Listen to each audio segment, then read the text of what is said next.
Fíjese que estaba viendo por aquí, alcancé a ver algunos como a Priscila, que se conectaba y decía buenas noches, y también a Araceli Acosta, si leí bien o mal, no sé, porque no veo muy bien sin lentes, pues me da mucho gusto saludarles. Hoy, aquí en Fe, Esperanza y Amor, en este viernes llamado Santo, estamos estudiando entre la muerte y la resurrección, obviamente, de Jesucristo nuestro Señor, nuestro Dios en la carne, Dios el Hijo de Dios, para algunos un gran maestro, un gran rabino, en fin, para la iglesia, nosotros los cristianos, los que le seguimos, nuestro Salvador, nuestro Señor. Pero hay que pisar un poquito estos días. Resulta que para este momento Cristo, a diferencia de lo que muchos piensen, tiene ya desde el miércoles en la tumba. Sí, desde el miércoles. ¿Cómo es eso? El día judío se mide diferente, o el calendario, a lo que hoy en el calendario gregoriano, que nos rige a partir del año 1500 para acá, si no mal recuerdo la fecha, el calendario gregoriano. En aquellos años, pues el calendario judío hebreo marcaba un horario por lo menos muy diferente al nuestro. 12 horas de luz y 12 horas de oscuridad. Así, dramáticamente. El día comenzaba a las 6 de la mañana y terminaba a las 6 de la tarde. Así que para el miércoles 14 de Nisan del calendario hebreo, o el mes de Abib, igual 14 de Nisan, Jesús había a las 3 de la tarde fallecido por crucifixión entre el cielo y la tierra, a las afueras de la ciudad, en el monte Gólgota. Las esperanzas de todos los suyos, por lo tanto, se habían desvanecido, y entonces del miércoles a las 6 de la tarde al jueves a las 6 de la tarde, un día. Estamos hablando del calendario y también horario hebreo. Y del jueves al viernes, de las 6 de la tarde a las 6 de la tarde, 2 días. Y del jueves al viernes, dijimos ya entonces en la cuenta, tenemos, de viernes a sábado, a las 6 de la tarde, 3 días. Repito, miércoles a jueves, 1 día, jueves a viernes, 2 días, viernes a sábado, 3 días. Después de las 6 de la tarde del sábado, ya era domingo para los judíos, ya era otro día. Después de las 6 de la tarde hasta las 6 de la mañana, Jesús, el primer día de la semana, se podría haber levantado en cualquier momento de ese horario. Así que de jueves, como la tradición lo narra, a domingo no hay 3 días, menos en el calendario hebreo. Tendría que ser miércoles. Calendario hebreo, 14 de Nisan o Abib. Nuestro calendario cae más o menos en marzo o abril. Ya saben que se mueve de acuerdo a cómo está el calendario, pues a veces la Semana Santa termina o comienza los últimos días de marzo o los principales o iniciales de abril, y como en este caso estamos metidos a la mitad del mes de abril. Y cuando decimos entre la muerte y la resurrección de Jesús, y seguimos esta pauta de calendario que acabo de dar, Jesús muere un 14 de Nisan, miércoles, a las 3 de la tarde. Ya han pasado 2 días porque hoy es viernes. Las esperanzas de ellos, todas chocan con todo tipo de emoción, como miedo, desasosiego, desesperanza, decepción para algunos, viendo frustradas todas sus expectativas en relación a Jesús, porque no habían entendido lo que Cristo les había enseñado. Y miren, comencemos leyendo donde estamos dejando la historia y donde comienza en la cruz del Calvario, por favor. Versículo 25 de Mateo 27. Y respondiendo todo el pueblo dijo: su sangre sea sobre nosotros y sobre nuestros hijos. Esas fueron las palabras de aquella multitud, guiada por los principales sacerdotes y por los principales de los ancianos y por los principales de la nación de Israel, que a través de los sacerdotes judaicos de aquellos días motivaron y aventaron a la multitud para pedir que no liberaran a Jesús y que liberaran a Barrabás. Híjole, un sedicioso, homicida, de lo peor, en función de lo humanamente hablando, delincuente, sedicioso. Y entonces Pilato no entendía por qué razón querían que prendieran a Cristo y que soltaran a Barrabás, porque la costumbre era soltarles un reo en aquellos días. Y él decía, pues qué mal ha hecho este, yo no hallo ningún mal en este hombre. Crucifícale. ¿Qué haré pues de Jesús llamado el Cristo? Crucifícale, pues es inocente. Su sangre sea sobre nosotros y sobre nuestros hijos. Para ese momento Pilato débilmente lo manda a azotar a Jesús. Y en aquel azote prácticamente la mayor parte de los azotados por aquella pena capital solo para esclavos y de los peores tipos de criminales morían. Y Jesús, después de también ya haber sido sometido a 40 azotes menos uno, o sea, por misericordia le daban 39, 40 azotes menos uno, con un látigo de 12 cuerdas, con puntas en donde había plomo, vidrio, hueso, y después de asestar el litor en el cuerpo de la víctima, en el caso de Jesús, y arrancar tiras de piel, quedaban evidenciados, a veces, dice alguno de los historiadores, evidenciados los intestinos y desnuda la columna vertebral. Y la persona obviamente sangraba profusamente. Así que Eusebio, el historiador del primer siglo de nuestra época, y otros como Flavio Josefo, narran todas estas veces en que muchos fueron sometidos a tremendo juicio. Pero Jesús, una vez que había sido azotado, lo llevan una vez delante del vulgo, de la plebe, de la turba enardecida, y al verle ensangrentado, en vez de tener compasión por él, crucifícale, crucifícale. Así que Pilato se lava las manos, porque dice que no tiene nada que ver con él, porque su mujer le ha dicho que no se relacionara, tuviera nada que ver con este justo, porque había padecido mucho por causa de él en sueños. Y débilmente Pilato se lava la mano cediendo a un interés político más que a la justicia, y lo llevan para ser crucificado.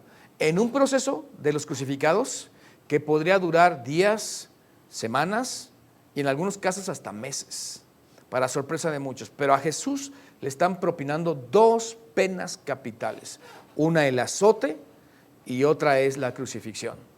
Y allí, en medio de tanta vejación, todos los suyos pueden verle pendiendo entre el cielo y la tierra y recordando los pocos que quedaron sin haber huido, como Juan el apóstol, el más pequeño, María Magdalena, María la madre de Jesús y las otras mujeres al pie de la cruz, todo lo que Jesús sufría y que padecía por causa tuya y mía.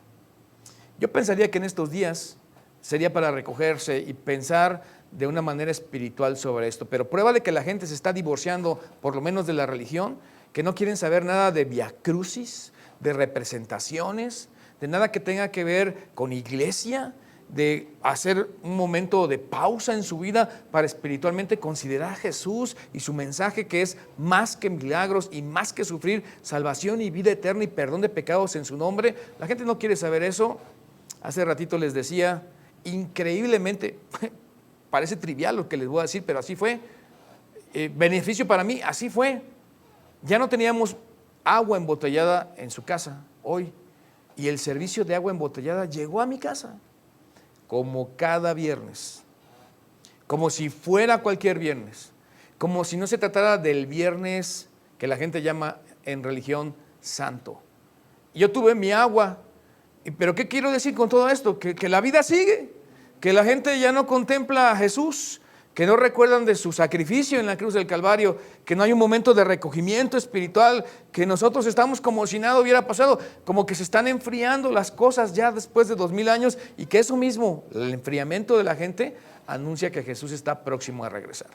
Así que cuando dejamos esta historia aquí, podemos pensar también que la historia no termina ahí. Versículo 50 del mismo Mateo 27, Jesús, habiendo otra vez clamado a gran voz, ya sufrió, ya lo vejaron, ya lo escupieron, ya lo golpearon, ya lo azotaron, ya se burlaron de él, ya hicieron escarnio de él. Ahora dice, clamando a gran voz, entregó el Espíritu. No lo vencimos, yo tengo en rojo por eso allí, entregó el Espíritu, porque él lo entregó. Cuando ya estaba hecha la obra de tomar nuestro lugar en la cruz del Calvario, es exactamente lo que hizo. Dejó salir su espíritu para ir con su Padre. Así que yo tengo aquí una nota que, pensando en lo que son los compases de tiempo y los intervalos de tiempo, los lapsos, algunos a veces cometimos una redundancia, una tautología diciendo lapsos de tiempo. Si es un lapso, es tiempo. En un compás de tiempo, en un lapso, nos perdemos y pensamos, ¿qué fue lo que sucedió? ¿Qué es lo que sigue? Y en ese ínter, los pensamientos y los sentimientos se diluyen. Y miren lo que dice Flavio Josefo, retratando por lo menos unos 60 años después de la muerte de Jesús, lo que la gente pensaba. Esto es historia, esto no está en la Biblia. Miren, por ese tiempo, dice Flavio Josefo, historiador romano, apareció Jesús, un hombre sabio, si es que es correcto llamarlo hombre, ya que fue un hacedor de milagros impactantes, un maestro para los hombres que reciben la verdad con gozo, y trajo hacia él a muchos judíos y a muchos gentiles. Además, ahora, por eso puntos suspensivos, porque esta es una citación de lo que Flavio Josefo en Antigüedades de los Judíos, si no mal recuerdo, en el libro 18, el capítulo 2, escribió citando a la persona de Jesús para decir que la obra de Jesús no había terminado y que para esos días todavía había un grupo que se llamaba cristianos por el nombre de Cristo mismo, seguidores de él, y que podemos pensar y decir entonces, cuando parecía que la esperanza se había perdido, la luz de la salvación alumbraba al mundo. Para los discípulos que no habían comprendido ni madurado el mensaje, para aquellos que habían estado bajo las enseñanzas de Jesús, que habían caminado con Jesús en su ministerio y dentro y durante su ministerio, para todos los que habían recibido algún milagro, que no eran solo milagros, sino que también eran señales, un nivel más allá de solo beneficiar con algo fuera de lo ordinario, extraordinario a las personas, dando vista a los ciegos, limpiando a los leprosos, haciendo andar a los cojos o paralíticos incluso, y resucitando de entre los muertos algunos. Todo aquello había quedado atrás, porque aquel que había hecho todas esas señales y milagros, ahora lo tuvieron que bajar de la cruz. Cristo había entregado el Espíritu. Los suyos, los pocos envalentonados y confiados en él, pidieron vía Nicodemo y José de Arimatea el cuerpo a Pilato, lo descienden de la cruz, lo toman con cariño, rápidamente lo ponen en un sepulcro que nadie antes había usado, y como no lo pueden embalsamar, lo depositan nada más allí enredado en un sudario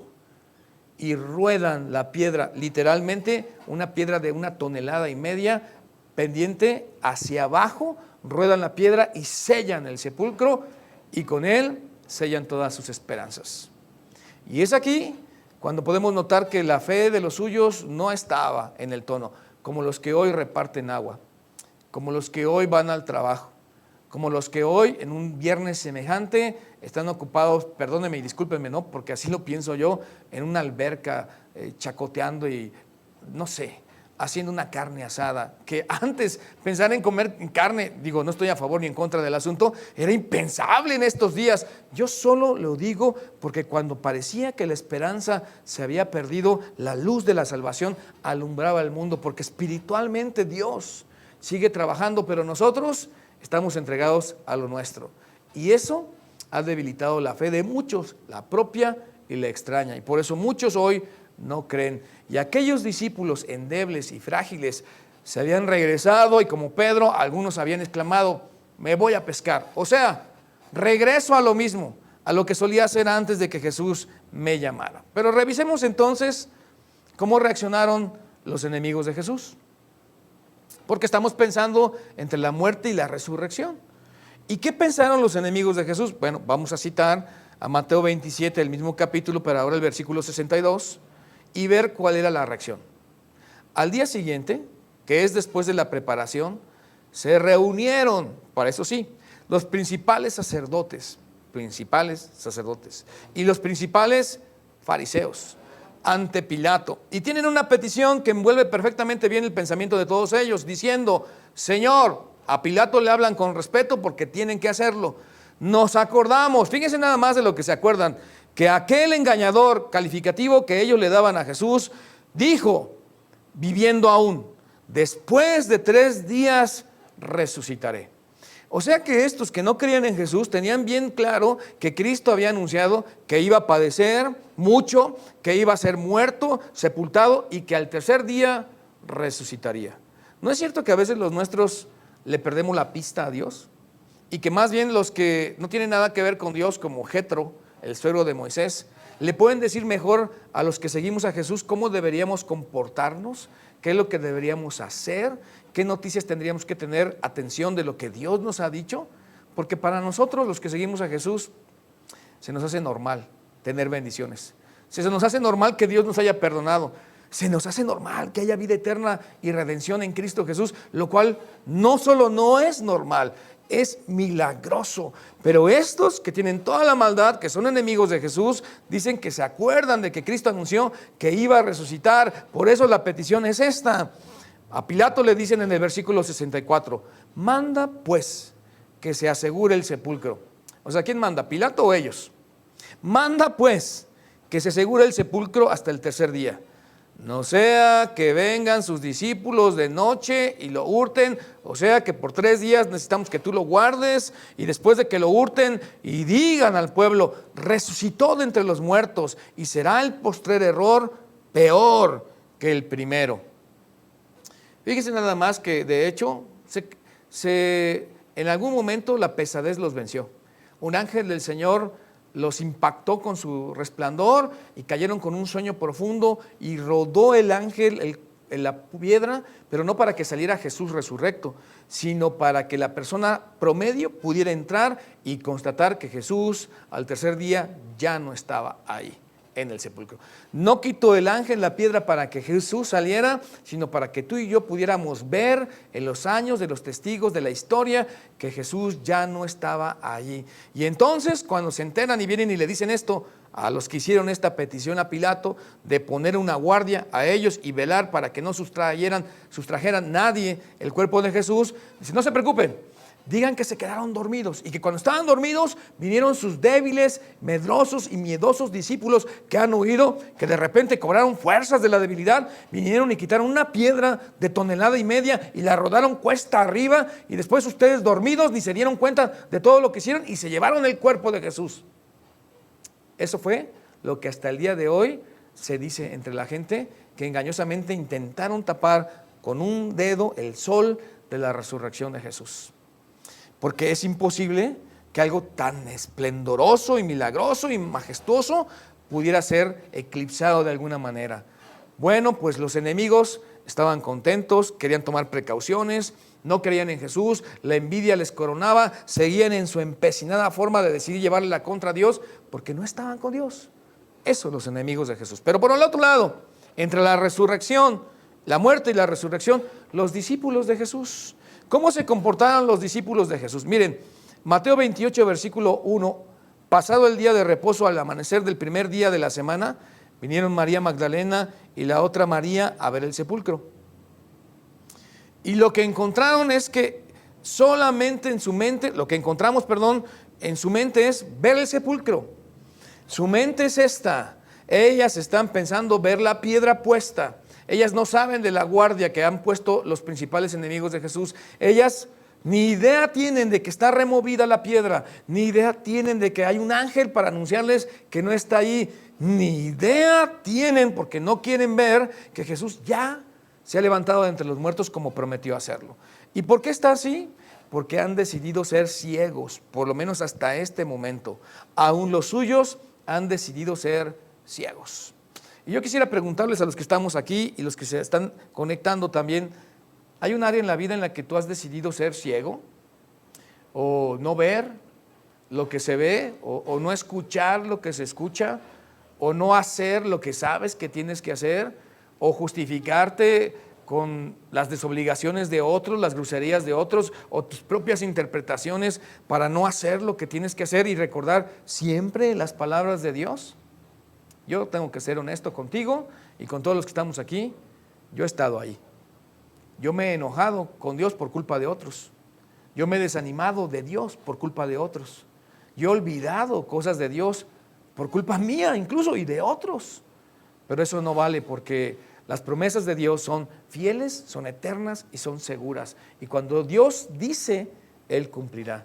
Estas mujeres iban al sepulcro para ver a una piedra allí tapando la entrada, y luego se preguntaban mientras iban en el camino, ¿y quién nos va a quitar la piedra? Porque queremos entrar y hacer como la costumbre judía reclamaba, embalsamar el cuerpo de Cristo, que solo había sido puesto allí nada más, y tener la misericordia, la dignidad de despedir su cuerpo con dignidad.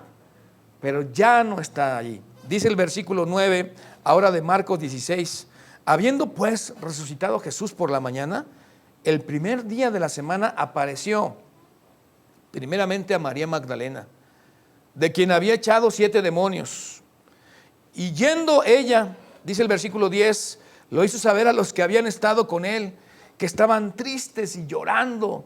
Eso quiere decir que esta era la actitud que embargaba a la mayoría de los discípulos, de los que de primera mano habían recibido de Jesús que había de padecer, ser muerto, sepultado y resucitar entre los muertos al tercer día, tristes y llorando, porque habían decidido ver lo que los seres humanos normalmente vemos, que el agua tiene que ser repartida también los viernes, que el trabajo se tiene que abrir también los viernes, que los viernes, cualquier viernes, aún este Viernes Santo, se tiene que ir al empleo como siempre, y que reunirse como creyentes y recogerse como espiritualmente, como que no tiene caso. Es más, conectarse a la reunión de Conexión Vida los viernes a las 7:30, aunque sea Viernes Santo, pues no, hay muchas cosas que hacer como para pensar en recogerse espiritualmente, tristes y llorando.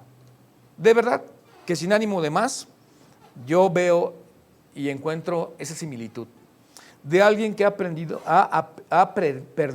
el enfoque y que se ha dejado llevar por los golpes de la vida, porque sí les duele que Jesús haya muerto, y no solo haya muerto, sino y muerte de cruz, dice la Biblia. Pero no solo muerte de cruz, sino que a Cristo no solo le crucificamos, sino que también le azotamos y comenzó a sudar sangre desde el huerto del Getsemaní. Quiere decir que el cuerpo de Cristo ha sido altamente maltratado, pero además ha sido altamente cargado por tus pecados y por mis pecados. Toda la maldad acumulada de toda la historia, de toda la humanidad, de todos los hombres, ahora está en los hombros de Jesús y ha sido llevada en su cuerpo sobre la cruz en el madero para que tú y yo podamos vivir en Cristo Jesús eternamente. Sin embargo, a veces estamos tristes. Yo diría sin razón de estar tristes realmente. A veces estamos llorando o buscando lo que no deberíamos buscar afanosamente todos los días. Y luego vemos a la iglesia de Jesús aletargada, sin movimiento, aún en días como estos, que si tú no eres creyente en Cristo Jesús y no sigues a Jesús, ojalá y un día sí lo hagas, pero esto realmente es para los creyentes en Cristo Jesús. Más que nunca debería estar fortalecida la vida espiritual de nosotros, y más que nunca deberíamos servir en una congregación de manera local, apoyando, aportando y estando, aun que no me convoquen, aun que no me inviten por carta o me digan oficialmente, tienes este ministerio. Allí deberíamos estar por gratitud a Dios, a Jesús, porque Cristo Jesús tomó nuestro lugar en la cruz del Calvario. Pero estos discípulos estaban tristes y llorando. Así que ellos, cuando oyeron que vivía y que había sido visto en el camino por ella, no le creyeron. Porque la condición es no creer, no creer, no creer. Entre la muerte y la resurrección de Jesús, la gente no cree, no cree. Pero después apareció en otra forma a 2 de ellos que iban de camino. Estos son otros 2 discípulos. Estos son los que van camino de Emaús. Cristo camina con ellos, está con ellos, yendo por el campo y lleva la noticia. Ellos fueron y lo hicieron saber a los otros que han estado llorando y que están tristes, que están haciendo cualquier cosa, pero no están en el canal de Dios. Y ni aun ellos creyeron. Ya no están desechando el testimonio solo de las mujeres, que es entendible que hayan desechado el testimonio de las mujeres, porque el machismo no es solo de los mexicanos, el machismo es desde siempre, donde la gente desprecia que una mujer le diga o le pida o le hable. Ya bueno, desecharon el testimonio de las mujeres, pero ahora tampoco creen en el testimonio de estos 2 discípulos que van camino de Emaús, tampoco les creyeron. Pero finalmente, dice el versículo 14, se apareció Jesús a los 12, a los 11 ahora, porque Judas ya no está en el ministerio. Finalmente se apareció a los 11 mismos, estando ellos sentados a la mesa. Esto es Marcos 16. Y el 14 dice, y le reprochó. Ahora yo quiero que ustedes me ayuden a decir, ¿qué hizo Jesús con sus discípulos cuando llegó a la mesa? ¿Se vale hablar aquí? Y le reprochó. Le reprochó su incredulidad. La incredulidad que estaba por su dureza de corazón, porque no habían creído a los que le habían visto resucitado. Aquí le habían visto resucitado, eran sus discípulos, codiscípulos, coterráneos, prójimos, compañeros de milicia, y Cristo les tiene que reprochar su incredulidad a causa de su dureza de corazón, porque a pesar de haber vístole a algunos resucitado, no creen ni quieren creer. Están decididos a dejarse llevar por la tristeza o por el llanto o por el afán o por cualquier otro tipo de interés diferente a Dios. Estamos metidos en nuestra vida, ellos en su caso llenos de miedo, frustrados porque ha muerto su Salvador, pero no se acuerdan que Él anunció que era necesario morir, más aún después también resucitar. Así que, pero los 11 discípulos se fueron a Galilea, regresando a Mateo 28, al monte donde Jesús les había ordenado. Por lo menos allí estaban obedeciendo. Y cuando le vieron, ¿me quieren ayudar a leer? Le adoraron, pero algunos... Ahora yo quiero repasar entonces aquí. Jesús ha muerto, no ha resucitado entre los muertos. Sus enemigos están tomando precauciones porque se acuerdan que dijo que iba a resucitar. Van y hacen peticiones malvadas a Pilato, ponen una guardia y después también a la guardia le sobornan para mentir porque Cristo se levanta de entre los muertos. Ellos no están llorando, no están tristes. Yo podré decir, están contentos y frotándose las manos porque han logrado su cometido. Y los discípulos suyos, o sea nosotros, esparcidos, miedosos, tristes, llorando, dudando, no creyendo, no poniendo la fe en Jesús, porque aún a este punto muchos de los suyos no habían creído. Por eso yo te puedo decir que es una bendición que hayas puesto tu fe en Jesús. La confianza que te lleva a poner tu vida en Cristo y a decirle todo lo que yo soy, todo lo que yo he hecho, Jesús, todo lo que tú eres, todo el amor que tienes para conmigo, hace que yo pueda confiar mi vida en ti y ahora seguirte, creer en ti, vivir y desafiar al statu quo que toda la gente hace en estos días, que trabaja, que va, que viaja, que nada, que come, que se reúne, y nosotros decir, me recojo espiritualmente y agradezco a Dios por haber dado su vida por mí. Pero miren lo que dice Mateo 28:6.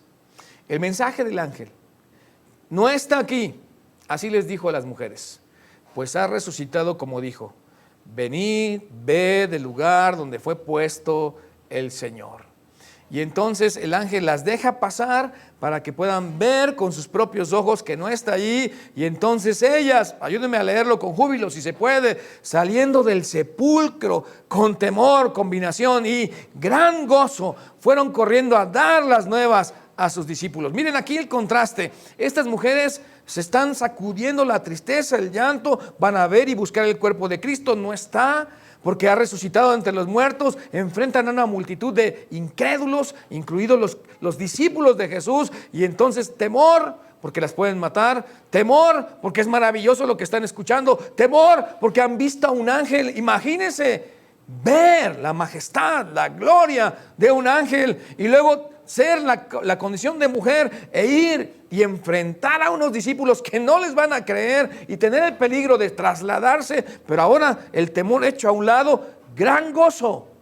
Fueron y corrieron a dar las nuevas a sus discípulos. Miren, nuevas de gran gozo, nuevas de gran gozo porque son nuevas.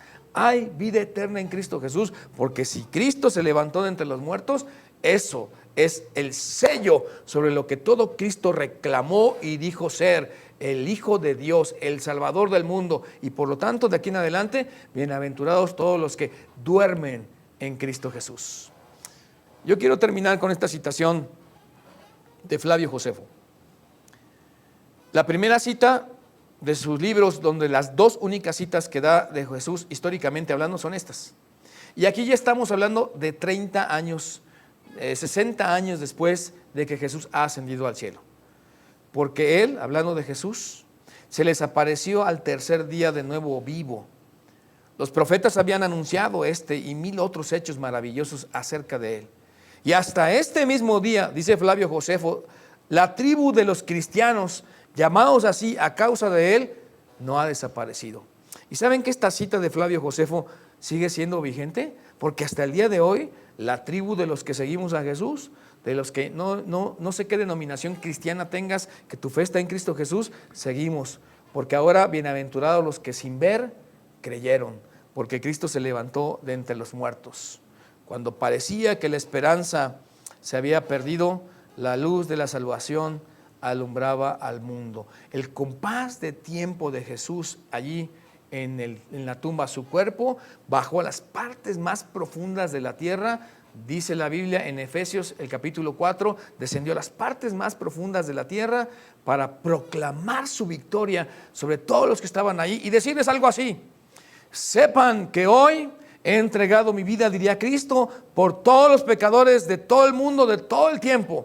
Hoy el Padre ha cargado sobre mi cuerpo santo, sin mancha y sublime, los pecados, las mentiras, las blasfemias, todo lo que todos los hombres habrán hecho. Y bienaventurado el que ha puesto su fe en mí, porque hoy puedo reconciliarlos con Dios a través de mi propio sacrificio en la cruz del Calvario. Y pasados esos 3 días, como la muerte no lo podía retener, va a la tumba, toma su cuerpo y Dios, a través del Espíritu Santo, le da un cuerpo glorificado. Uno que ya no muere más, la muerte no se enseñorea más de él. Y entonces entre la muerte y la resurrección de Jesús se consuma la salvación de los hombres para que ahora saque a luz la salvación y la eternidad. Sería maravilloso que pusieras tu fe en Jesús. Si no tienes a Cristo en tu corazón, sería maravilloso que dejaras de ver estos días como religión nada más. Sería maravilloso que calibraras tu vida y abandonáramos las cosas triviales para dar el lugar a las más importantes, las espirituales. No estoy diciendo que abandones la escuela, no estoy diciendo que abandones tu trabajo, no estoy diciendo que abandones tu familia. Estoy diciendo que le des a Jesús el lugar que le corresponde en tu vida. Eso sería bueno. Pero para nosotros los que seguimos a Jesús, sería bueno que dejáramos de llevarnos por la rutina de la vida y le entregáramos nuestra vida a Cristo Jesús. Que fuéramos al trabajo o a la escuela o al negocio con la conciencia de que seguimos a Jesús y que fortaleciéramos su iglesia porque seguimos a Jesús. Que fortaleciéramos su iglesia. Dios los bendiga. Ojalá y te recojas espiritualmente y pienses que entre la muerte y la resurrección de Jesús no solo no se perdió la esperanza, sino que se generó la vida eterna a plenitud para que tú, yo y todos los que estamos aquí, cualquiera persona que pudiera escuchar esto, pudiera poner su fe en Jesús. Dios los bendiga. Hasta la próxima.